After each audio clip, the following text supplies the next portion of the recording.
గడిచిన కాలం అంతా మనకు దేవుడు ఎంతో మేలులు చేశారు. ఎంతమందికి మేలులు చేశారు అని టకటక ఒక లిస్ట్ వేసుకుంటే లిస్ట్ గుర్తుంది? 10, 20, 30 ఉన్నాయా? 30 నుంచి వెళ్దాం. 30 ఎంతమందికి చేశారు? 20, 10, 5 ఒక్క మేలన్నా చేతులు లేవట్లేదు. Right, very good. అయితే ఒక తండ్రి కొడుకు ఇద్దరు అలా నడుస్తూ ఒక బావి దగ్గర అలా నిల్చొని అలా మాట్లాడుకుంటే, నానా అక్కడ 3 కప్పులు ఉన్నాయి, ఒక కప్పు మాత్రం లోపల దూకాలని డిసైడ్ అయిపోయింది, ఇప్పుడు ఎన్ని కప్పులు ఉన్నాయని? ఎన్ని ఉన్నాయి? ఓకే, మళ్ళీ అడుగుతాను. 3 కప్పులు ఉన్నాయి, ఒకటి లోపల దూకాలని అనుకుంది, ఎన్ని ఉన్నాయి? 3 ఉన్నాయి. ఫస్ట్ టైం 2 అనుకున్నారు, రెండోసారి అడగగానే ఏదో ఇది ఏడా కొడుతుంది అని 3 అని తెలుసుకున్నారు కదా. ఎందుకు 3 అంటే మనం కూడా కప్పలు అంటున్నామే. 2024లో ఎన్నో చేయాలని ఆశపడి ఉంటాం. ఎన్ని చేయగలిగాం? కొంతమంది వెయిట్ తగ్గాలనుకుని ఉంటారు, కొంతమంది చర్చ్కి రెగ్యులర్గా రావాలనుకుంటారు, కొంతమంది పాటలు నేర్చుకోవాలనో కీబోర్డ్ నేర్చుకోవాలనో అనుకుంటారు, లేదా బాగా చదవాలనుకుంటారు. అలా ప్రతి సంవత్సరం ఎంతోమంది ఎన్నో ఆశలతో కొత్త సంవత్సరంలోకి వెళ్తారు. కానీ జనవరి ఎండ్ అయిపోయే లోపల, కొన్ని ఫిబ్రవరి ఎండ్ అయిపోయే లోపల, కొన్ని అయితే ఫస్ట్ వారంలోనే పోతాయి, మొత్తానికి డిసెంబర్ వచ్చేలోగా తీసుకున్న ఎన్ని నిర్ణయాల మీద మనం నిల్చున్నామండి? నేనైతే అంతగా నిల్చోలేకపోయాను. ఎవరన్నా ఖచ్చితంగా నేను అనుకున్నవన్నీ నేను చేసుకోగలిగానని? పావని, ఎవరన్నా? గర్ల్స్, బాయ్స్ కదా. ఎందుకు చేసుకోలేకపోతామంటే ఆధారం. ఒక ఎంసెట్ ఎగ్జామ్ ఆధారంగా ఏమవుతుంది? ఇంజనీరింగా, మెడిసినా డిసైడ్ అవుతుంది, నీటా, ఐఐటియా డిసైడ్ అవుతుంది. అదే ఒక మంచి డైట్ ప్లాన్ బట్టి ఒళ్ళు తగ్గుతుందో ఒళ్ళు పెరుగుతుందో తెలుస్తుంది. లేదా ఒక గైనకాలజిస్ట్ని విజిట్ చేసి ఆమె మీద ఆధారపడితే ప్రెగ్నెన్సీ కన్ఫర్మ్ అవుతుంది. అలా ఏదో ఒక ఆధారం లేకుంటే మనం ముందుకు వెళ్ళలేము.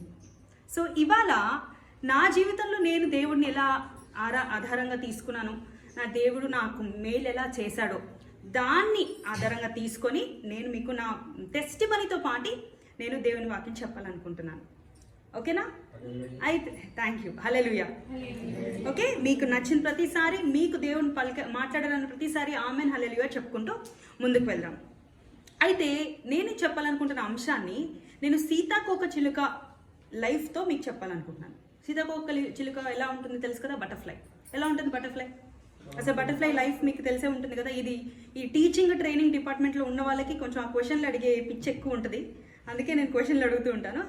యా, చెప్పు అభిరామ్, ఏంటి సీతాకోకచిలుక అంటే?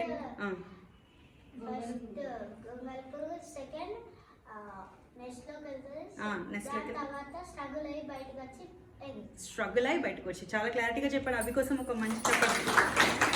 రైట్. సో ఈ బటర్ఫ్లై స్టేజ్ అనేది 4 స్టేజెస్లో ఉంటుంది. నేను దాన్ని 3గా కట్ చేశాను. సో ఫస్ట్ ఈ లైఫ్ సైకిల్, గొంగలి పురుగు ఫస్ట్, దాని తర్వాత సీతాకోకచిలుక ఈ ట్రాన్స్ఫర్మేషన్ని నేను మన స్పిరిచువల్ లైఫ్లో చూసుకోవడానికి, న్యూ ఇయర్కి రిలేట్ చేయడానికి మొట్టమొదటిగా గుడ్డు, ఎగ్. ఓకే, సో ఎగ్ అనగానే మనం ఏం గుర్తు చేసుకోవాలి? ఒక కొత్తదనంలోకి, ఒక కొత్త జీవన్లాగా కన్వర్ట్ అవి రాబోతుంది. ఎలా వస్తారు ఒక క్రైస్తవుడు? ఖచ్చితంగా మారు మనసు పొంది రిపెంటెన్స్ అయినప్పుడే వస్తారు. పుట్టుకతోనే క్రిస్టియన్స్ కొంతమంది ఉంటారు, పండుగ క్రైస్తవులు కొంతమంది ఉంటారు, క్రిస్మస్కి న్యూ ఇయర్కి మాత్రమే వస్తూ ఉంటారు. అలాంటి వాళ్ళు రిపెంట్ అయి వచ్చినట్ట అండి? కాదు కదా. అది వాళ్ళు వాళ్ళ ఫ్యామిలీ బేస్తో, వాళ్ళ పాస్ట్ బేస్తో అవుతున్నట్టు, కానీ కాదు.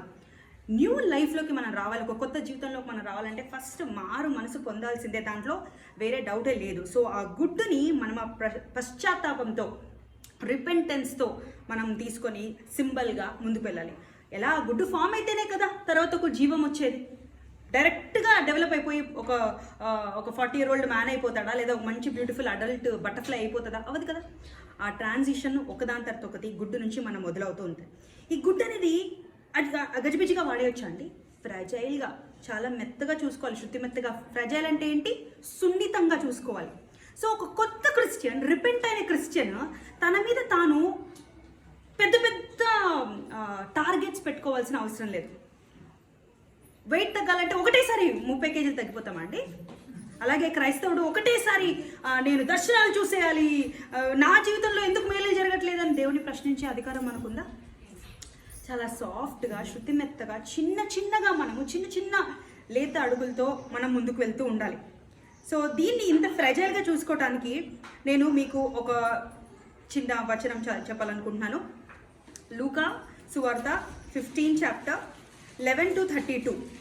మనం అన్నీ చదవాల్సిన అవసరం లేదు, కానీ అది మీరు ఓపెన్ చేయగానే మీకు తెలుస్తుంది. లూకా 15 చాప్టర్ టక్కున ఒకసారి చూసుకొని దాంట్లో ఏ స్టోరీ ఉందో నాకు చెప్పండి ఎవరన్నా. మొత్తం చదవాల్సిన అవసరం లేదు, మీరే చూసుకొని అది మీ అందరికీ తెలిసిన స్టోరీయే. అది ఏం స్టోరీ మీరు నాకు చెప్పగలగాలి. లూక్ 15:11 నుంచి 32 వరకు ఉన్న స్టోరీ దేని మీద? అది తప్పిపోయిన కుమారుడు. సో తప్పిపోయిన కుమారుడు అంటే నువ్వు నేను కూడా ఒకప్పుడు తప్పిపోయిన వాళ్ళమే. మనం వచ్చిన వెంటనే యేసయ్య మనకేమన్నా ఎందుకు రాలేదు, 2024లో ఎందుకు రాలేదు, 23లో ఎందుకు రాలేదు, పుట్టినప్పుడు ఎందుకు రాలేదని దేవుడు మనల్ని ఏమన్నా బలంగా మనకు శిక్షలు చూపించాడా? లేదు. దేవుడు ప్రేమ స్వరూపి కదా. అందుకే నా జీవితంలో కూడా నేను పుట్టుక క్రైస్తవురాలనే అయినా కూడా నేను ఎన్నిసార్లు నేను కింద పడిపోయినా మరొక్కసారి యేసయ్య నన్ను ఎత్తుకొని తీసుకెళ్లాడే తప్ప నన్ను వదిలివేయలేదు. ఇంకా నా ప్రతి ఫేజ్లో గొప్ప గొప్ప ఆశీర్వాదాలు నేను చూసుకున్నానే తప్ప ఎక్కడ కూడా నా ప్రభు నన్ను వదలలేదు. నేను నా గతము నాదేది కూడా దేవుడు ప్రశ్నించలేదు. నా జీవితంలో మేలు చేశారంటే మీ జీవితంలో కూడా మేలు జరగబోతున్నాయి. కానీ ఆ మేలుని ఎలా అడుగుతున్నాం అన్నది ప్రశ్న, ఎలా దేవుడి మీద ఆధారపడుతున్నాం అన్నది ప్రశ్న. సో తప్పిపోయిన కుమారుడు రాగానే తండ్రి ఏం చేశాడు? లెక్క అడిగాడా? కమాన్ షో మీ డిపాజిట్, ఎంత తీసుకెళ్ళావు, ఎంత ఉంది, ఎంత మిగిలిపోయింది, ఏం తిన్నాడు, ఏం ఆహారం తినాల్సి వచ్చింది, ఆఖరికి పందిల ఆహారం. కానీ దేవుడు ఏమంటాడు? భూమిలో ఉన్న నీ తండ్రే ఎంతో గొప్ప భోజనం నీకు ఇస్తుంటే పరలోకమైన తండ్రి నేనెంత గొప్పగా ఇస్తాడు అంటే దేవుని ఆశీర్వాదాలు ఎంత గొప్పగా ఉంటాయన్నది మనము ఇక్కడ గుర్తు చేసుకొని ముందుకెళ్దామండి. అయితే మీకు ఇంకొక బ్యూటిఫుల్ థింగ్ నేను ఇక్కడ చెప్పాలనుకుంటున్నాను. సో మనం ఏం మాట్లాడుతున్నాం? ఫస్ట్ గుడ్ అంటే న్యూజెస్లోకి వస్తున్నాం, కొత్తదనంలోకి వస్తున్నాం. ఈ కొత్తదనంలో గురించి మాట్లాడడానికి ఆదికాండము 17:5 ఆదికాండము 17:5 వచనం ఎవరైనా గట్టిగా చదువుతారా నా కోసం? మరియు ఇక మీదట నీ పేరు అబ్రాము అనబడును. నిన్ను అనేక జనులకు తండ్రినిగా నియమించితిని కనుక నీ పేరు అబ్రహాము అనబడును. రైట్. అబ్రామ్ అనే అబ్రామ్ పేరుని కొత్తగా అబ్రహాము అని మారింది. అలాగే జెనసిస్ 17:16 16వ వచనం కూడా సేమ్ చాప్టర్లో 16వ వచనం కూడా చదవండి. నేను ఆమెను ఆశీర్వదించి ఆమె వల్ల నీకు కుమారుని కలుగజేసేది. నేను ఆమెను ఆశీర్వదించను. ఎవరు ఆమంటే? ఆమె జనులకు తల్లి అయ్యుంది. ఎవరండి ఆమంటే? అయితే అబ్రహాము అని ఒక కొత్త అడిషన్లో అబ్రహాంకి పిల్లలు ఎవరైనా చెప్పండి. అబ్రహాం అనే ఓల్డ్ నేమ్ అబ్రామ్, కొత్త పేరు అబ్రహాం. తేడా ఏంటి? అబ్రహాంలో ఎవరు చెప్పారు గట్టిగా? హా కదా, అబ్రహాం. అక్కడ కూడా రామ్ ఉంది, ఇక్కడ కూడా ఉంది, కానీ మధ్యలో అబ్రామ్కి అబ్రహాం ఆడైంది. శారాలో కూడా శారా, ఓకే, సారాయ్ అంటారు, ఇంగ్లీష్లో హ అని వస్తుంది. ఈ హా మీద నేను కొంచెంసేపు మాట్లాడాలనుకుంటున్నానండి. ఎంతమందికి యెహోవా తండ్రి పేరు హీబ్రూలో ఏంటో తెలుసు? కార్ల మీద అక్కడక్కడ రాస్తుంటారు. దాని పేరేంటి తెలుసా? YAHWAH. ఇంగ్లీష్లో అయితే ఇలా రాస్తారు. దీన్ని ఎలా ప్రొనౌన్స్ చేస్తారంటే యహ్వే. ఇలా నాతోనండి అందరూ, యాహ్వే, యెహోవా అని అంటాం కదా, తండ్రి పరం తండ్రి యెహోవా, అది యాహ్వే. సో ఇది నేను పలకడంలో మీరు నన్ను కరెక్ట్గా అబ్జర్వ్ చేస్తే యాహ్వే. నేను దేంతో ఎక్కువ మాట్లాడుతున్నా? నోస్తో ఎక్కువ మాట్లాడుతున్నా. యాహ్ అంటే ఊపిరి. సో అబ్రామ్కి ఉన్న తేడా ఏంటండి? హా అంటే ఆదాముకి ఎలా అయితే దేవుడు ఊపిరి ఊదగా జీవమయ్యాడో, అబ్రహాము కూడా అప్పటి వరకు అబ్రాము ఉన్న హ ఊదగానే జీవమయ్యాడు. అంటే అబ్రాముగా ఉన్నప్పుడు హాగారుతో ఇష్మాయేలు వచ్చాడు, అంటే అది శారీరకంగా వచ్చిన ఇష్మాయేలు. అదే ఇక్కడ అబ్రహాముగా మారినప్పుడు బ్లెస్సెడ్గా వచ్చిన కొడుకు పేరేంటండి? ఐజాక్. నేను అప్పుడప్పుడు ఇంగ్లీష్లో చెప్తుంటా ఐజాక్. సో ఐజాక్, ఇక్కడ ఇష్మాయేల్. వీళ్ళిద్దరు తేడా ఏంటి? ఇది శారీరకంగా వచ్చిన అబ్రామ్ది, ఇక్కడ ఆత్మతో, ఊపిరి, దేవుని ఊపిరితో, దేవుని ఆశీర్వాదంతో, దేవుడు చెప్పిన అడుగుజాడల్లో వచ్చిన బ్లెస్సింగ్ ఇది. ఎంతమందికి ఈ రెండింటి డిఫరెన్స్ అర్థమైంది? సో ఈ హాన్ నేను ఏం చెప్పాలనుకుంటున్నానంటే, యాహ్వే అంటే దేవుడు ఊపిరి. ప్రతి మనిషిలో యాహ్వే అంటే ప్రతి మనిషి జీవం ఊపిరి కొనసాగాలంటే ఎవరు ఉండాలండి లోపల? సిఎస్ లూయిస్ అనే ఒక పెద్ద రచయిత ఒక మాట చెప్తాడండి. మనిషి హృదయంలో అంట, ఒక మనిషి హృదయాల్ని బొక్కలుగా ఇట్లా పార్ట్స్గా విభజిస్తారంట. ఎంత బంగ్లాలు కొనుక్కున్నా, ఎన్ని కార్లు కొనుక్కున్నా, ఎన్ని బట్టలు కొనుక్కున్నా, ఎన్ని గొప్ప పనులు చేసుకున్నా ఒక చిన్న రంధ్రం అనేది మిగిలిపోతుందంట. ఎందుకట? ఆ చిన్న రంధ్రం, ఆ పార్ట్ అనేది దేవుడి తప్ప మరి ఇంకెవ్వరూ ఆ పార్ట్ని నింపి దాన్ని కంప్లీట్ హార్ట్గా చేయలేరట. ఎంతమంది ఒప్పుకుంటారు దీంట్లో? ఎంత గొప్ప ఉన్నత స్థితికి వెళ్ళి ఎంత సంపాదించుకోకున్నా ఆ దేవుడి ఊపిరి మన మీద ఉండకుంటే, దేవుడు మనల్ని ఊపిరి పీల్చుకొని ఇవ్వకపోతే ఏ పాటి వారం అండి అసలు మనము? దేవుడు అర్హత ఉన్నదా అండి మనకు? కానీ మనల్ని దేవుడు ఎన్నుకున్నాడు కాబట్టి మనకు అర్హత వచ్చింది. అవునా కదా? అలాగా అబ్రహాం అయ్యాడు. నువ్వు నేను కూడా కొత్త వాళ్ళం అవ్వాలా లేదా? అవుతామా ఇవాళ? అలాగే ముందుకు వెళ్తూ ఉంటే మనము దీనికి కొంచెం క్లారిటీగా చూద్దాము. గలతీయులకు రాసిన 4వది 22 to 31. మొత్తం వద్దండి, 30-31 చదువుకుందాం. మీరు ఏదైనా రాసుకోవాలంటే 22 to 31 అని రాసుకోండి. కానీ మనం 30-31 మాత్రమే చూసుకుంటాం. 30-31 గలతీయులు 4. ఎవరైనా చదువుతారా? ఇందులో గురించి లేఖనం చెప్పుకొనుచున్నది. దాసిని దాని కుమారుని వెళ్ళగొట్టును. దాసి కుమారుడు స్వతంత్రురాలి కుమారునితో పాటు వారసుడై ఉంటాడు. దాసి కుమారుడట, స్వతంత్రురాలి కుమారుడట. ఎవరు దాసి కుమారుడు? హాగర్ కుమారుడు ఎవరు? ఇస్మాయిల్. అంటే ఇప్పుడు ఈ ముస్లిం జనరేషన్ అంతా ఎక్కడి నుంచి వచ్చింది? హాగర్ కుమారుడు నుంచి. అంటే దేవుడు అబ్రహాము ఒక తప్పు చేసుకొని హాగర్ని ఇన్వాల్వ్ చేయడం వల్ల ఇస్మాయిల్ దేవుడు ఏమైనా వదిలేశాడా అండి? మనం అనుకోవచ్చు మనం ఆశీర్వదింపబడ్డ వాళ్ళం కాబట్టి మనము ఇస్సాకు జనరేషన్ నుంచి మనందరం వచ్చాం. అవునా కదా? ఎంతమందికి తెలిసే విషయం.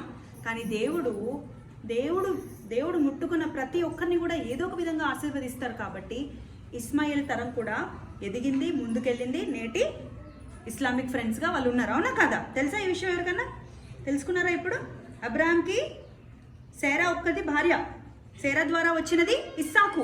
మనందరం ఇస్సాకు నుంచి వచ్చిన జనరేషన్. బట్ దెన్ అటువైపు హాగర్తో బాడీతో ఫ్లెష్లీ రిలేట్ అయిన బాడీతో కూడా వచ్చిన ఇస్మాయిల్ జనరేషన్ కూడా దేవుడు ఆశీర్వదించాడు. నేటి ముస్లిమ్స్గా ఉన్నారు. So back to the point. మనం 30-31లో చూసుకున్నది ఏంటి అంటే, దాసి కుమారుడు, ఇంకా ఎవరు? స్వతంత్రురాలు. మనం స్వతంత్రులమా దాసులమా అండి? మనము దేవుడిలో దాసులమే, కానీ ఆ దాసత్వంలో స్వతంత్రం ఉంది. ఎంతమంది ఒప్పుకుంటారు? హల్లెలూయా చెప్తామా అండి? దేవుడు మనకి జీవితం ఇచ్చారు కాబట్టి మనం స్లేవ్సే, మనం దాసులమే. కానీ ఆ దాసులకు కూడా స్వతంత్రం ఇచ్చిన గొప్ప దేవుడు అండి మనం. ఆ స్వతంత్రతలో నేను దేవుడినే మొట్టమొదటిగా కళ్ళు తెరిచిన వెంటనే దేవుడినే పిలవాలని ఆశపడతాడు. రాత్రి పడుకునే ముందు కూడా ఆ దాసత్వంలోనే స్వతంత్రంగా నేను దేవుడిని పిలవాలని ఆశపడతాడు నా ప్రభు. కానీ మనం ఏం చేస్తాం? పొద్దున్న లేవగానే మొబైల్ ఫోన్లో ఇన్స్టాగ్రామ్లో చూస్తూ ఉంటాం. నేను కూడా చూస్తూ ఉంటాను. తప్పు, నన్ను కూడా నేను ఇన్వాల్వ్ చేసుకొని చెప్తుంటాను. కానీ ప్రతి ఒక్కరం అటువంటి శారీరక ఆశల్ని వదులుకొని ఈ నూతన సంవత్సరంలో ముందుకెళ్ళడానికి ఆశపడతామండి.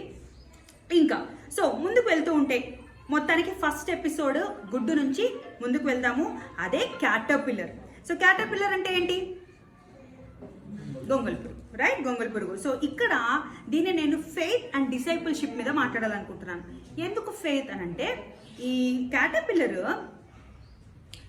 గుడ్డులో నుంచి పగులుకొని బయటకు వచ్చి మొట్టమొదటిగా ఏం తింటుందో ఎవరికైనా తెలుసా? సైన్స్ రిలేటెడ్ ఎవ్వరు లేరా? గుడ్డు నుంచి బయటకు వచ్చి ఫస్ట్ ఏం తింటుంది క్యాటర్పిల్లర్? లీవ్స్ తింటుంది. కానీ లీవ్స్ కంటే ముందు చెప్పాలనుకుంటున్నారా మనం? దాని గుడ్డు అది తింటుంది. ఎందుకు ఎవరికైనా తెలుసా ఈ విషయం? గుడ్డులోంచి బయటికి వచ్చి దాని గుడ్డ తింటుంది. సో దాన్ని మనం ఎలా రిలేట్ చేసుకుంటాం? ఎవరైనా గెస్ట్ చేయగలరా? రైట్. సో దాని గుడ్డు తను తినటంలో ఏంటి అంటే, ఇక్కడ ఒక ట్రాన్స్ఫర్మేషన్, మన గతాన్ని మనం కంప్లీట్లీ ఫినిష్ చేసేసి కొత్తలోకి వెళ్ళాలి. చాలామంది ఆగిపోతూ ఉంటారు. నా పాపం అటువంటిది. ఎందుకంటే సైతాను మన పాపముతో పిలుస్తాడు. నువ్వు అట్లా చెడు తిరుగు తిరిగావు, నువ్వు దొంగతనం చేసినావు. సైతాను మన పాపము పెట్టి పేరు పెట్టి పిలుస్తాడు, పాపముని పెట్టి పిలుస్తాడు. కానీ యేసు ప్రభు మన పరమ తండ్రి యెహోవా తండ్రి మనల్ని పాపముతో పిలవడు, పేరుతో పిలుస్తాడు. పావని, అహరోన్ అని పేరు పెట్టి పిలుస్తాడు. కాబట్టే మన పాతది మనం వదిలేయాలి. ఎలాగైతే ఈ క్యాటర్పిల్లర్ తన గుడ్డు తన తినేసి గతం bye bye, tata bye bye, 2024 bye bye, finish. 2025లో మనం వెళ్తున్నప్పుడు కొత్తదనంగా, కొత్త లీవ్స్, కొత్తగా ముందుకెళ్ళాలి. మనం ఒక టమాటా పండు మార్కెట్కి వెళ్ళినప్పుడు ఆల్రెడీ పురుగులు వచ్చిన టమాటా పండు కొనుక్కొని వచ్చుకుంటామా అండి? కొత్తదనంగా ఉన్నప్పుడు మరి ప్రభువైన తండ్రి మన పాత పాపాన్నే మనం క్యారీ చేస్తూ ఉంటే మరి ప్రభువుకి బాధ అనిపించదా? నేను నా చేతులు చాపి నేను నా కూతుర్ని పిలుస్తున్నా కూడా, నా కొడుకుని పిలుస్తున్నా కూడా తను రావట్లేదు. పాతలోనే, గతంలోనే వేలాడుతున్నారు. వేలాడాలా అండి? గుడ్డులోనే మనం ఆగిపోదామా? గుడ్డు కంటే ముందులో ఉన్న గతంలో ఆగిపోదామా? లేదు. మనం ముందుకెళ్ళాలంటే గతాన్ని టోటల్గా ఫినిష్ చేసి కొత్త హోప్తో మనం ముందుకెళ్ళాలి. అయితే దీన్ని పారబుల్ ఆఫ్ సోవర్ అంటే మనము మత్తయి 13:1-23 వరకు చూస్తే, మత్తయి 13:1-23 మళ్ళీ చెప్తున్నా, మీరే చూసి దాంట్లో ఏ స్టోరీ ఉందో టక్కన నాకు చెప్పాలి. మత్తయి 13:1-23.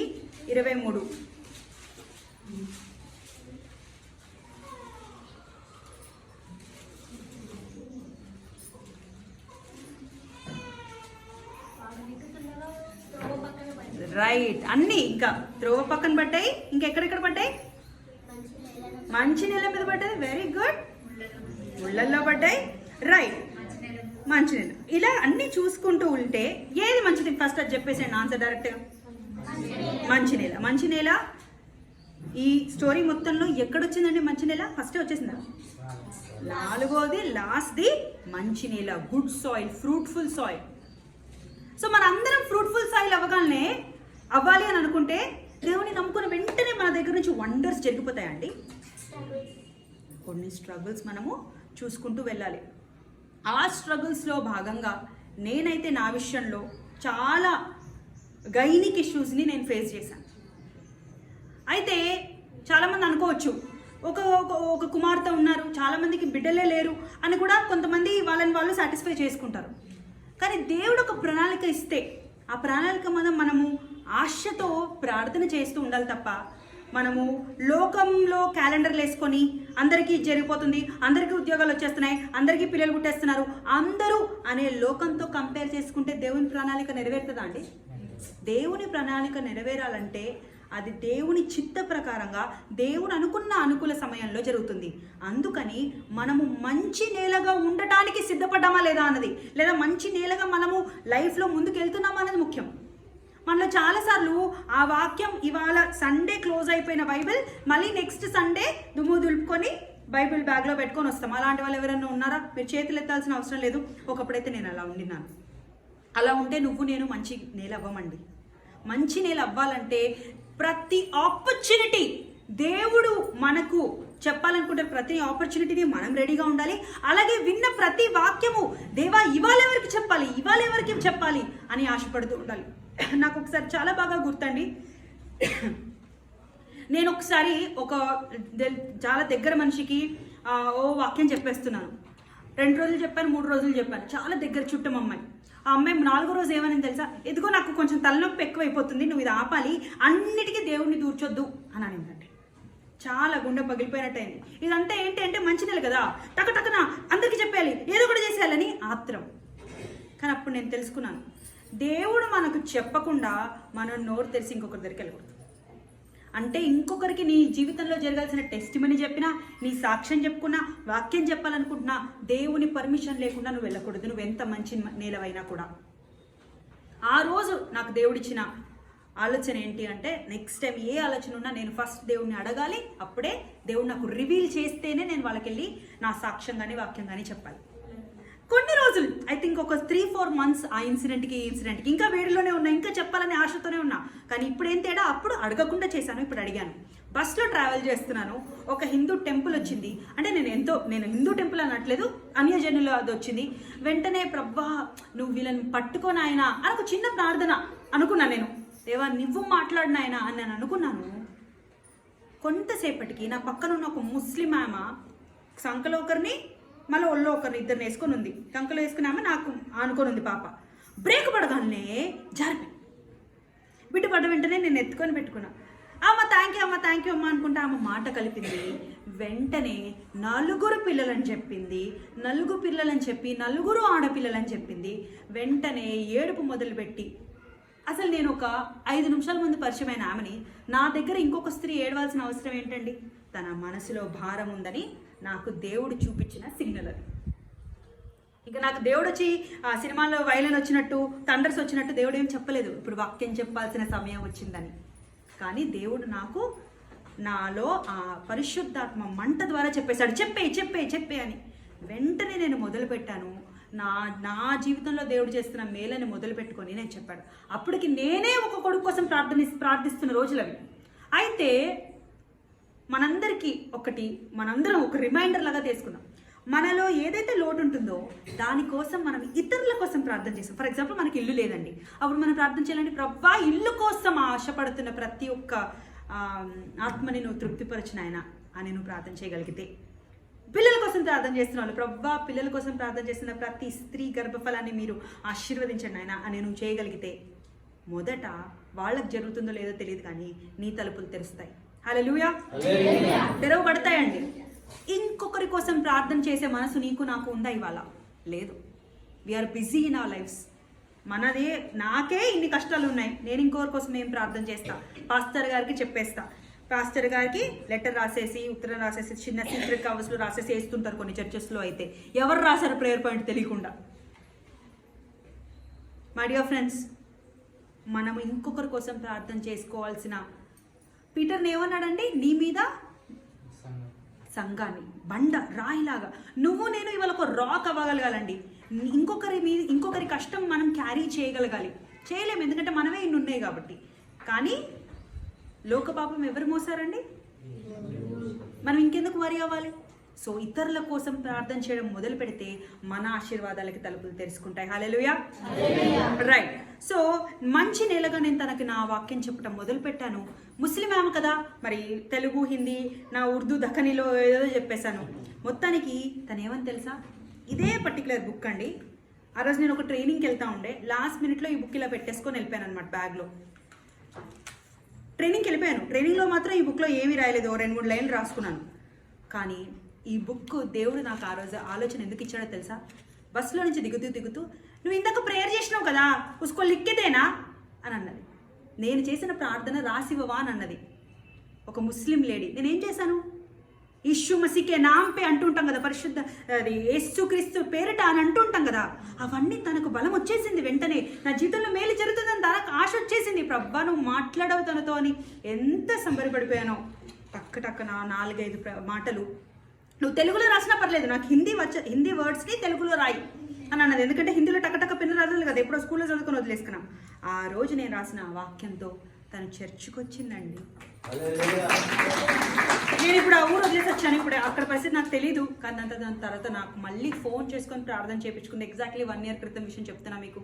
తను దాని తర్వాత ప్రేయర్ చర్చ్కి వెళ్ళింది. ఆ రోజు నేను చేసుకోలేను, కానీ నేను వెళ్తున్నాను అని అడ్రస్ కనుక్కొని తను వెళ్ళిందండి.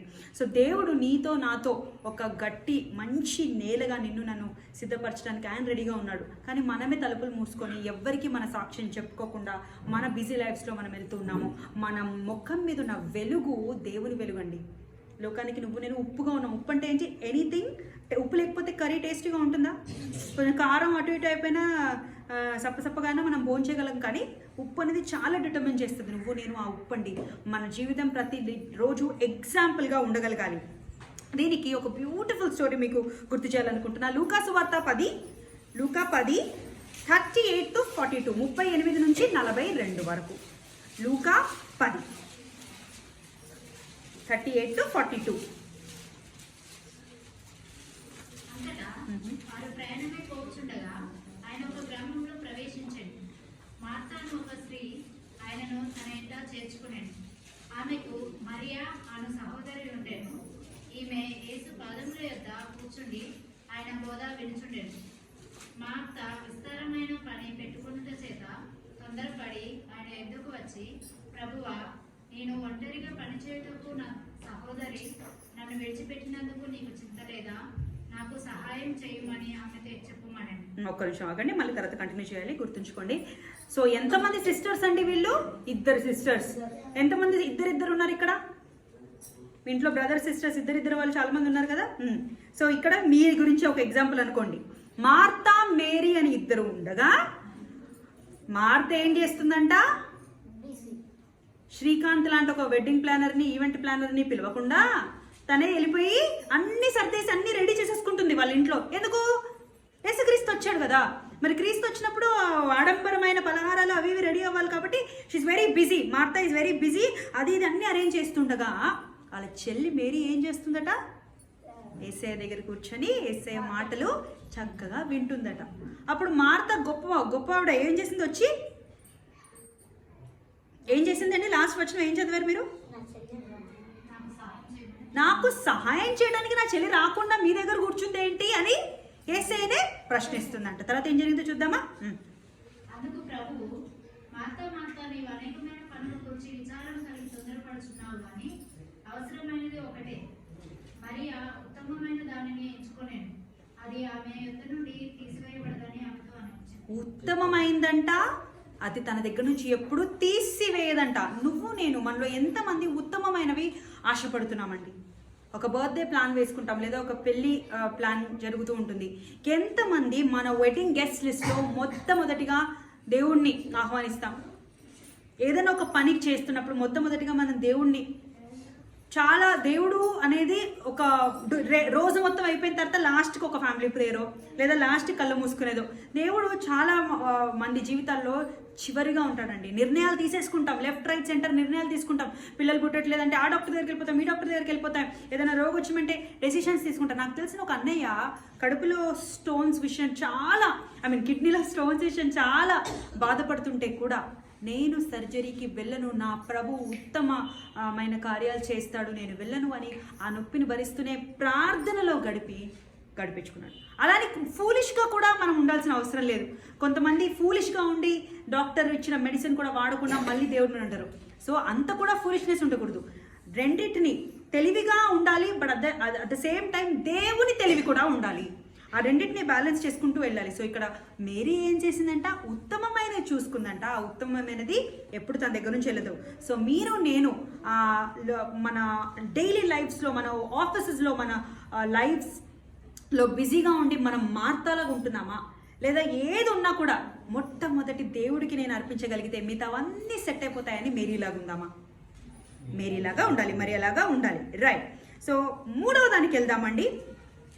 సో మూడవది ఏంటి అంటే ప్యూపా స్టేజ్. ఓకే, ప్యూపా స్టేజ్లో ఏంటంటే ఇది రియల్ ట్రాన్స్ఫర్మేషన్. ఇప్పటి వరకు గొంగళ పురుగనే ఒక వికృతంగా ఉంటుంది, తర్వాత వచ్చే సీతాకోక చిలుక అందంగా ఉంటుంది. ఆ వికృతం నుంచి అందంగా అయ్యే ట్రాన్సిషన్నే ఈ స్టేజ్లో జరగబోతుంది. ఈ ట్రాన్స్ఫర్మేషన్ని మనం ఏమనుకోవాలంటే, ట్రాన్స్ఫర్మేషన్ని తెలుగులో చూసుకోవాలంటే పరివర్తన.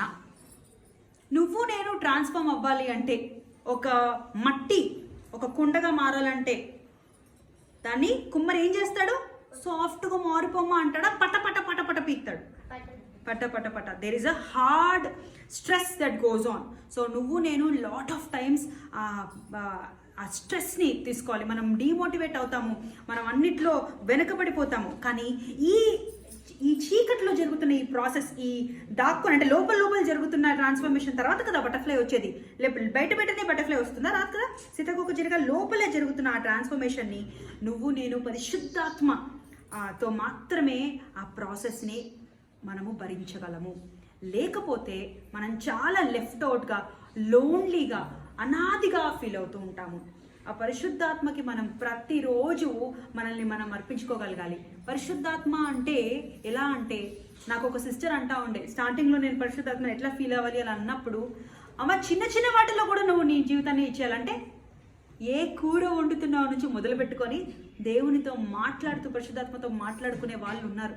ఎంతోమంది మనకు నిద్ర అంటే 7-8 గంటలు నిద్రపోవాలి కదా, అలా ఎంతోమంది ప్రార్థన 2కి 3కి 4కి చేసుకుంటూనే ఉంటారు. ఇంకా చెప్పాలంటే అతి పరిశుద్ధ సమయం ఏంటి తెలుసా? 3 నుంచి 5 వరకు. అసలు 3 నుంచి 5 వరకు లేచి చేయగలమా అండి మనం? ఎంత కష్టమైనది, ఎంత బరువు, అదే కుమ్మరి పట్టపట్ట కొట్టినట్టు ఉంటుంది మనకు. 3 to 5 ప్రార్థన చేయగలగాలంటే. కానీ మీకు నాకు నేను కూడా నేను ఆ టార్గెట్ ఇచ్చుకుంటున్నాను.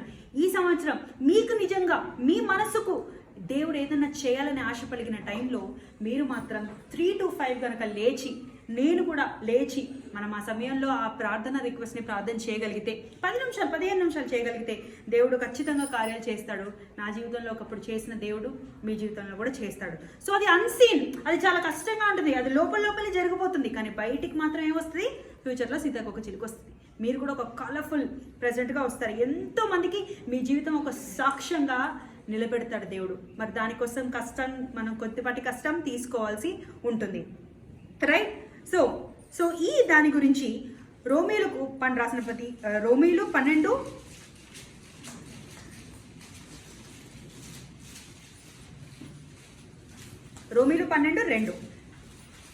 మీరు ఈ లోక మర్యాదను అనుసరింపక ఉత్తమమును అనుకూలమును సంపూర్ణమై ఉన్నారు. ఉన్న దేవుడు చిత్తమేదో పరీక్షించి తెలుసుకున్నట్లు మీ మనసు మారి నూతన మగినట్టు వలన రూపాంతరము పొందుతుంది. రైట్. సో ఇట్లాంటి స్ట్రగుల్ టైంలో ఈజీగా వెనక్కి పడిపోయే ఆచారాల్లోకి వెనక్కి పడిపోయేటి లేదా సాంప్రదాయాలు, ఓకే, మనము ఇండియన్స్ కాబట్టి చాలా సాంప్రదాయాలు ఇండియన్ కల్చర్ నుంచి మనం తీసుకుంటాం. ఏంటి, మెట్టలు వేసుకోవటం కానీ, పసుపు వేసుకోవటం కానీ ఆచారాలు తీసుకుంటాం. కానీ ఆచారాలని ఆచారాలుగా వాడుకోవటంలో, ఆచారాలని ఒక పిచ్చిగా వాడుకోవటం అంటే లైక్ ఆచరించటంలో తేడా ఉంది. ఓకే, కొంతమంది అది లేనిదే ఇంకేది చేయలేరు. అలా ఉండగలమా అండి? క్రీస్తు నమ్ముకున్న అలాంటి వాళ్ళు ఉండగలరా? కానీ అలా ఉంటారు. చాలా అమ్మాయిల విషయంలో ఎస్పెషలీ చాలా రూల్స్లో వాళ్ళు పాతవి వదిలివేయలేరు. అలా వదిలివేయలేని పక్షాన దేవుడు నన్ను ముందుకు తీసుకెళ్ళారని. ఎందుకు అంటే అది వదిలేయటం ఎంత కష్టం అంటే చాలా కష్టం అని అనుకుంటూ ఉంటారు. నో, మత్తయి 31:32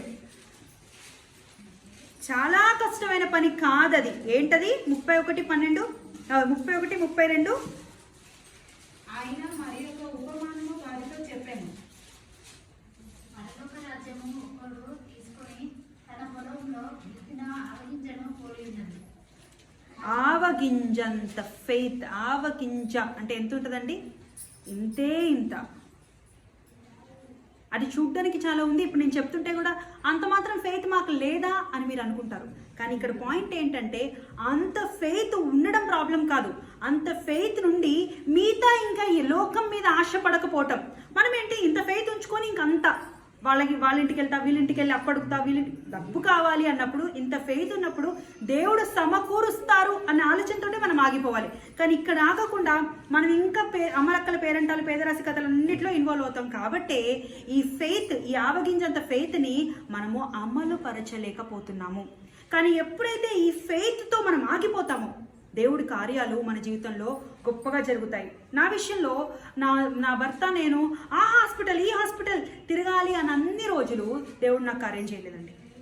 ఏ రోజైతే మొత్తం వదిలేసి చేతులు ఎత్తేసి కన్నీటి ప్రార్థనతో నేను నా భర్త లోబడిపోయామో నెక్స్ట్ మంతే నాకు కార్యం జరిగిందండి. హల్లెలూయా. మనం ఎన్నోసార్లు ఆశపడుతుంటాం, అది ఫర్టిలిటీ సెంటర్ బాగుందంట, ఈ డాక్టర్ బాగున్నాడంట, ఇక్కడికి వెళ్తే క్యాన్సర్ రోగి అయిపోతుందంట, అక్కడికి వెళ్ళి ఆ హోమియోపతి మెడిసిన్ వేసుకుంటే క్యాన్సర్ తగ్గిపోతుందంట అని ఫెయిత్ ఉంటుంది దేవుడిలో. హల్లెలూయా, స్తోత్రం, హల్లెలూయా, ఆమేన్ అన్నిటికీ చెప్తాం చర్చ్లో మంచి మాట విన్న వెంటనే. కానీ క్రియ రూపంలో అది చూపించలేము. కానీ క్రియ రూపంలో ఆ ఫెయిత్ని మాత్రమే ఉన్న ఒక కథ నేను చెప్తాను మీకు. ఒక ఊర్లో అట, అది చాలా పాత కథ. ఆ ఊర్లో అందరూ వర్షం కోసం ప్రార్థిస్తున్నారట. ఆ రోజు మొత్తానికి 30 రోజులు ఫాస్టింగ్ ప్రేయర్ ఏదో చేసింటారు. మనం కూడా చేస్తుంటాం కదా లెంట్ సీజన్లో. ఆ ఫాస్టింగ్ ప్రేయర్ అయిపోయి అందరూ బయలుదేరి ఆ లాస్ట్ డే మిరకిల్ చూడడానికి వెళ్తున్నారట. ఓకే, ఇవాళ వర్షం పడిపోవాలని వెళ్తున్నారంట, అందరూ బయలుదేరారంట. కానీ ఒక చిన్న పిల్లవాడు మాత్రమే గొడుగు తీసుకొని బయలుదేరాడట. మరి ఇప్పుడు ఆవగింజంత ఫెయిత్ పిల్లవాడుకుందా, ఊర్లో పెద్దలందరికీ ఉందా? పిల్లవాడు. సో నువ్వు నేను ఆవగించే ఫెయిత్ ఉన్నప్పుడు లోకంలో ఇంకా దేని మీద కూడా ఆధారపడకూడదు. Only trusting in the God answers వస్తాయి. దేవుడితో పాటి ఎదురింటి ఆంటీ, పక్కింటి అంకుల్, అఫ్కోర్స్ పాస్టర్స్ ప్రేయర్స్, అలాంటి ఫెలోషిప్లో మనం ఆధారపడవచ్చు. కానీ అల్టిమేట్గా ఆధారపడాల్సింది దేవుడికి సంబంధించిన మనుషుల మీదనే. అప్పుడు క్రియ రూపంలో దేవుడు మనకు చూస్తూ ఉంటాడు. ప్యాటర్న్, లోకంలో ఎన్నో ప్యాటర్న్స్ అవుతుంటాయండి. లోకంలో క్రిస్మస్ ట్రీకి ఒక స్టోరీ ఉంటుంది, అన్నిటికీ ఏదో ఒక ఈస్టర్ ఎగ్స్. ఎంతమంది విన్నారా? ఈస్టర్ అంటే ఏంటి? పునరుద్ధాన ఆదివారం. ఎవరు చెప్పరా? ఈస్టర్ అంటే తెలుసా? రిజరక్షన్ తర్వాత వచ్చే ఫస్ట్ సండే. అది కొంతమంది చర్చెస్లో అక్కడ ఈస్టర్ ఎగ్ కూడా ఉంటుంది, దానికి ఒక స్టోరీ. క్రిస్మస్ ట్రీకి ఒక స్టోరీ, శాంటా క్లాస్కి ఒక స్టోరీ. అన్నిటికీ లోకంలో చూసుకుంటే ప్రతిదానికి ఇంతంత లెక్కలేస్తారు. మరి అప్పుడు అన్యజనులకి మనకు తేడా అయి ఉంటుందండి. మన కళ్ళంతా త్రియేక దేవుని మీదే మనం పెట్టగలిగిన రోజే మన జీవితాల్లో కార్యాలు జరుగుతాయి. మనుషుల మీద ఆధార పడకూడదు. సో ఇక్కడ ఒక పర్సన్ గురించి నేను చెప్పాలనుకుంటున్నాను. మరి లోకంలో వెళ్లకుండా దేవుడి మీదే చూడాలనుకున్న దానికి వెంటనే జరిగిపోతాయండి? గుడ్డు రూపంలోనే ఉన్నప్పుడు జరిగిపోతాయా, లేదా గొంగులపురి రూపంలో ఉన్నప్పుడు జరుగుతాయా? ఆ హిడెన్ ఏంటి అంటే దానికి నేను మీకు మాట్లాడాలనుకుంటున్నాను. మొత్తం చదవాల్సిన అవసరం లేదు. అపోస్తులు 9:1-12 చూసుకుంటే మనం ఇక్కడ ఒక సౌలు అనే ఒక పర్సన్ గురించి చూస్తాం. ఎంతమంది తెలుసు సౌలు? ఓ మంచి, ఎవరు సౌలు అంటే? అధికారియా? ఓకే, ఏమైంది సౌలు గురించి నీకేం తెలుసు?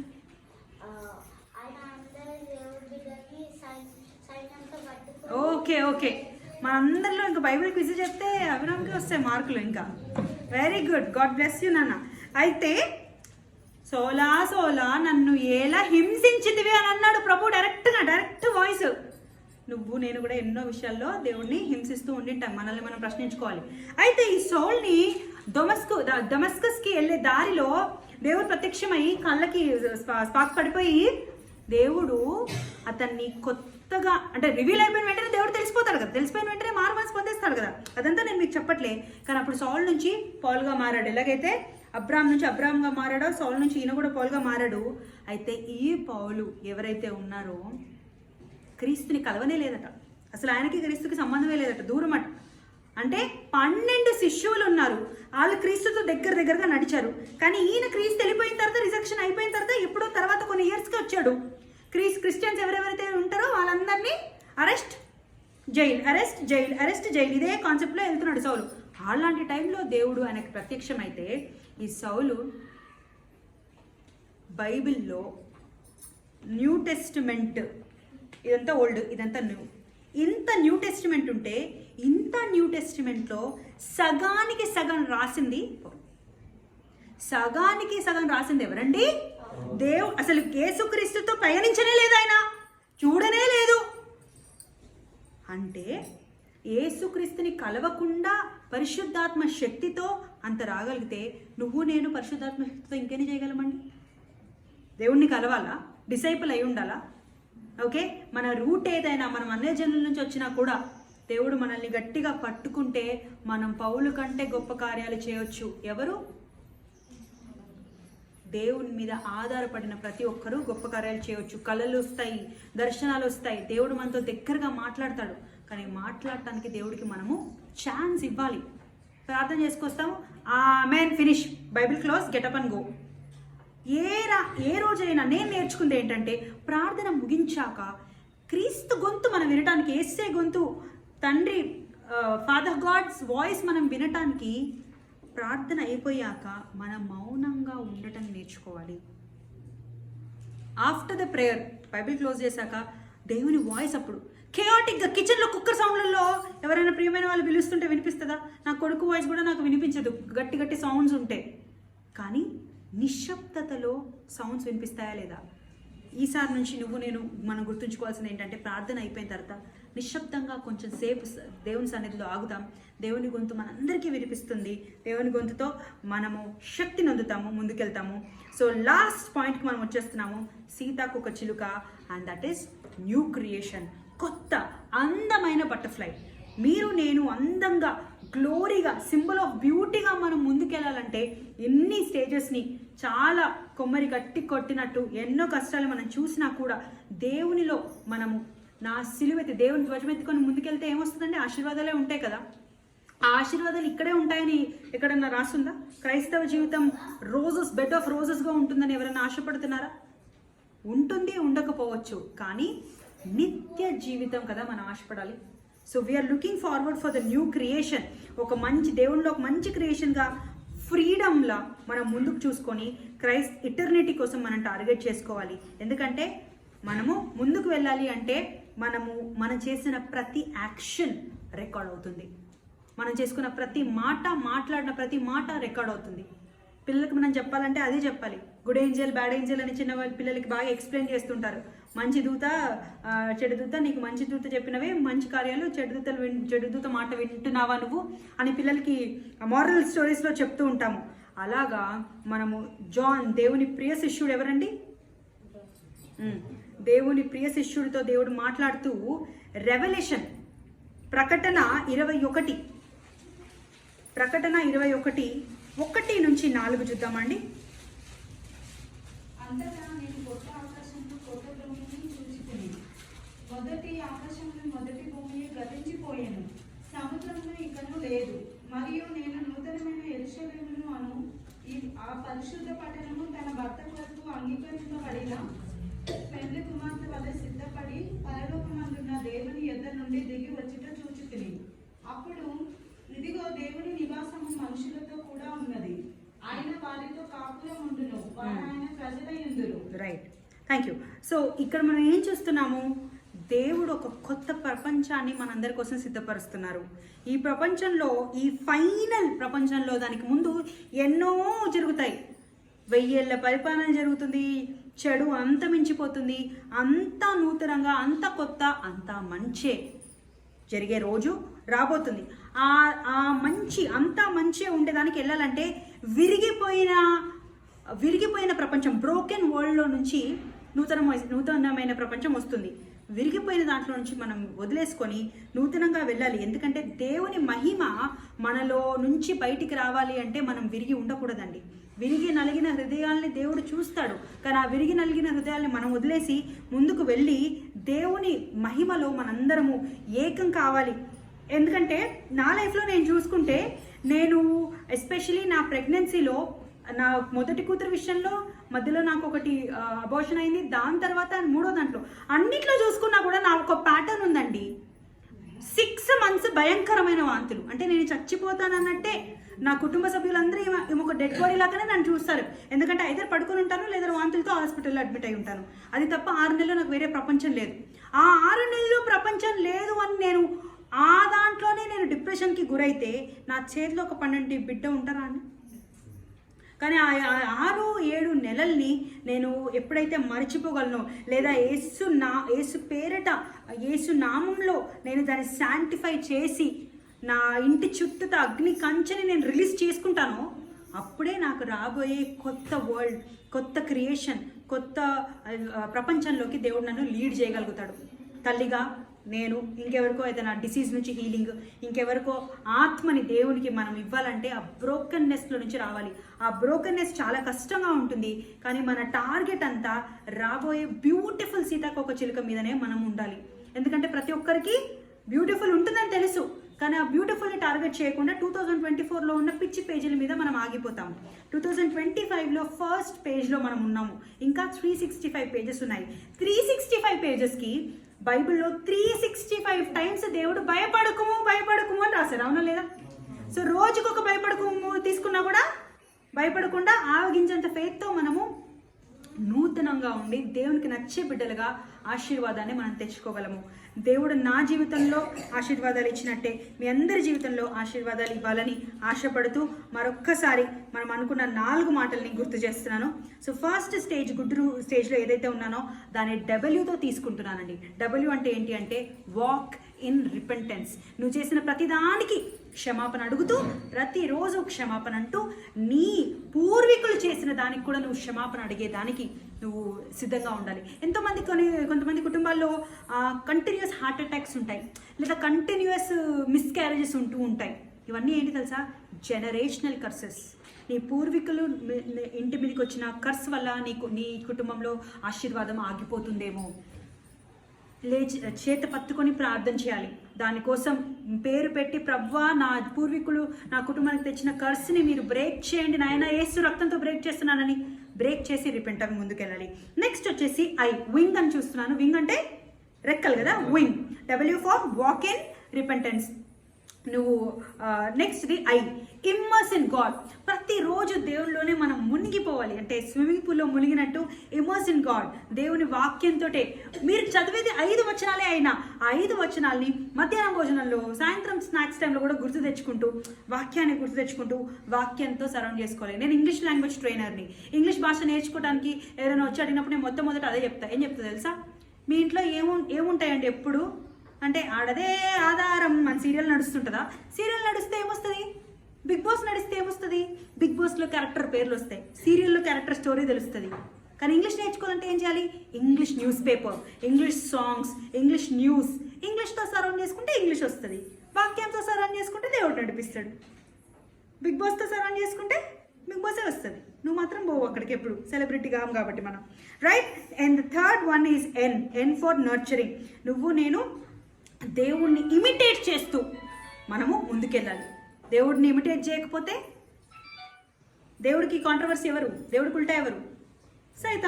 సైతాన్ని ఇమిటేట్ చేస్తావా? దేవుడిని ఇమిటేట్ చేస్తావా? దేవుని యొక్క ఇమేజ్లో ఇమిటేట్ చేసుకుంటూ వెళ్ళాలి. And the last one is glory to God. ప్రతి దాంట్లో దేవుని మహిమ మనలో షైన్ అవ్వాలంటే దేవుణ్ణి మన జీవితంలో కార్యం చేయనివ్వాలి.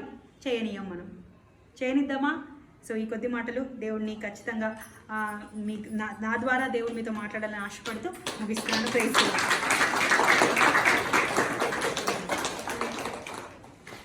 దేవునికి మహిమ కలుగును గాక. చక్కటి వాక్యాన్ని మన ముందుకు తీసుకువచ్చినటువంటి అక్కకు మళ్ళొకసారి చప్పట్లు కొడదామా? ఘనత మహిమ ప్రభావం కలిగినటువంటి వాడు నూతన సంవత్సరంలో మనతో కూడా మరి అక్క నోట్స్ని బుర్రగా చేసుకుని మాట్లాడినటువంటి దేవుడు. నిజంగానే మంచి మాటలు దేవుడు అక్క ద్వారా పలికించినాడు. మరి వింగ్ అనేటువంటి మాట మీరు జ్ఞాపకం పెట్టుకోండి. దేవునితో కలిసి నడవాలి. దేవునితో ఎప్పుడు మన టాపిక్ లో ఎప్పుడు వచ్చినదే కదా, దేవునితో సత్సంబంధాలు పెట్టుకోవడం కాకుండా ఇంకా డీప్ గా వెళ్ళిపోతూ ఉండాలి. దేవుడే మన వాడైనప్పుడు మనకు విరోధి ఎవడండి కదా. చాలా చక్కటి మాటలు. అంతేకాదు మీరు జ్ఞాపకం చేసుకోండి, అబ్రహాముగా మార్చబడ్డాన్ని చూస్తూ ఉన్నాం, షారాగా మార్చబడ్డాన్ని చూస్తూ ఉన్నాం. ఇంకా అక్క చెప్పిన ఎగ్జాంపుల్స్ లో సౌలు పౌలుగా మార్చబడ్డాన్ని చూస్తున్నాం. ఇవే కాకుండా యాకోబు ఇజ్రాయెల్ గా మార్చబడ్డం మనకు తెలుసు. ఇదే కాకుండా రాహాబు అనేటువంటి వేశ్య దేవునికి ఒక గ్రాండ్ మదర్ గా మార్చబడ్డాన్ని మనం చూస్తా ఉన్నాం కదా. యెహోషువలో ఏముంది? రాహాబు గురించి ఒక వేశ్య అని ఉంది 2వ అధ్యాయంలో. అదే రాహాబు గురించి మత్తయి సువార్తలో అదంతా కూడా రాస్తారు కదా. మన దేవుని యొక్క ఇదంతా ఎట్లా జనరేషన్ ఎట్లా ఎవరి ద్వారా ఎవరు దాంట్లో అక్కడ పేరు వచ్చేసింది ఒక గ్రాండ్ మదర్ గా. అంతేకాకుండా దేవుడు పుట్టక ముందు దావీదు ఊరు, ఇది మనం మొన్ననే చెప్పుకున్నాం కదా. దేవుడు పుట్టిన తర్వాత దావీదు పట్టణం అని మార్చబడ్డది. ఆ ఊరు పట్టణంగా మార్చబడ్డది. అబ్రహాముగా మార్చబడ్డాడు. యాకోబు ఇజ్రాయెల్ గా మార్చబడ్డాడు. నువ్వు నేను మార్చబడ్డం చిటికలో పనండి బాబు. కానీ దాన్ని మనం సాధించుకోవాలంటే వింగ్ ఫాలో అవ్వాలి. దేవునితో నడవడము, దేవునితో కలిసి అలాగా ఇమ్మర్షన్ అంటే అలాగా ఇమిడిపోవడము, అంతేకాకుండా ఫ్రూట్ఫుల్ గా ఫలభరితమైనటువంటి జీవితాల ద్వారా ప్రభువును మహిమపరచడం, దేవునితో కలిసి అడుగులు వేయటం, ఇవన్నీ చేస్తే దేవుడు మనల్ని ఎప్పుడు కూడా వదిలిపెట్టాడు. కరుణించే దేవుడు. ఆయన దగ్గర నేను క్షమించను, నీ మీద నా కోపం ఉంది, వెళ్ళాడు. మనుషులం కాబట్టి అది కూడా టెంపరీగా ఉంటుందేమో కానీ దేవుని దగ్గర ఎట్టి పరిస్థితుల్లో కూడా ఆ కోపము, ఆ ఉగ్రత అనేది ఎక్కువ కాలం ఉంచాడు. దేవుడు ఎప్పుడు కనికరించేటువంటి దేవుడు. ఈ నూతన సంవత్సరంలో అటు దేవుని కృపను పట్టుకొని, కనికరాన్ని పట్టుకొని మరియలాగా మార్తలాగా ఎవరండి? ఎవరు శ్రేష్టమైనది ఏర్పాటు చేసుకున్నారు? అది చెప్పండి కదా. మీరు మార్తలాగా ఎంత బిజీగా ఉండి ఇదిగో అక్క చెప్పే చూడు, ఏదైనా దేవుని వాక్యం వచ్చినప్పుడు హల్లెలూయా స్తోత్రం ఆమేన్ నీకినంత మాత్రం ఏమి ఊడిపడేది లేదు. మరియలాగా ఉన్నతమైనవి పట్టుకొని దేవుని శ్రేష్టమైనటువంటి భావనలతో ఇమిడిపోతే ఇక మనల్ని దేవుని నుంచి వేరు చేసే వాళ్ళు ఎవరు లేరు. అటు దీవెనలు మనం ఈ 2025లో పొందుకుందాం. మళ్ళొకసారి అక్కను బట్టి దేవునికి వందనాలు చెల్లిస్తూ ఉన్నాను. చిన్న ప్రార్థన చేసుకుందాం. దయగలిగినటువంటి మా ప్రభా, కృపగలిగినటువంటి మా దేవానికి వందనాలు. నీ బిడ్డ ద్వారా నాయన ఆ నోటిని బోరగా చేసుకుని మాకు ఇచ్చినటువంటి చక్కటి జీవాహారం బట్టి వందనాలు, స్తుతులు, స్తోత్రాలు.